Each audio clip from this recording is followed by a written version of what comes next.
Morning. Welcome to the medical mission of Generika in celebration of the year anniversary. I just discussed to you the process of our medical mission here at EMSU or Eastern Visayas State University in Airport Tacloban City.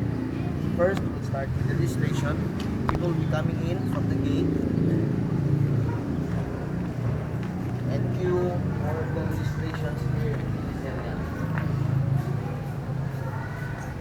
We have the general public lane for the regular patients, while the other side are the fast lane where we cater PWD, the senior citizen, pregnant, even children are in this lane.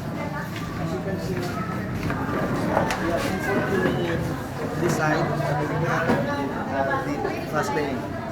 Currently, 8 o'clock, they are at 37 for the senior citizen. And the fast lane, the general public, 179 roughly. The station in this place are members of the Tacloban, Generika Tacloban, headed by our franchisee, Ms. Rachel Murada, and some movers na. After they are registered, they will proceed for the Vital signs. As you can see, Regular. we have the regular or children Senior. and the senior fast lane. These are the waiting area of the vital signs. Step 2 is the vital signs headed by our volunteers from the Red Cross. They are the ones in charge for these vital signs. We have stations, marshals here from the PNP of Tacloban. And after they are taken by the vital signs, another waiting area for the fast lanes for senior citizen and the general public. Marshal in charge is Fernando. After this lane, waiting for the doctors. Actually, meron tayong 15 doctors allocated. However, at 8 o'clock, meron pa tayong 7 na dumating. Once their names are called, they will station at the doctor. And you have doctors. Once they have taken their prescription, taking area for the release of the medicines. That's step 5.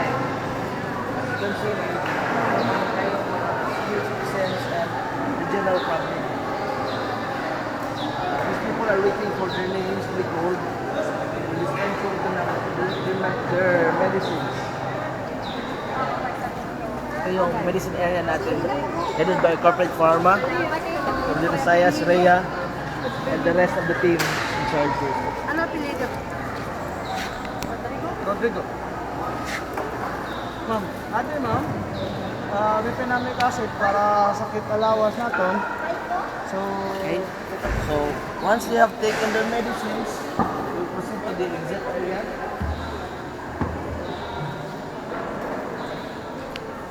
Punta pa na bus. So, that's it. That's how it's the process of our medical mission here at Tacloban. My name is Sharon Milando. I am your regional business manager for the Visayas. Thank you.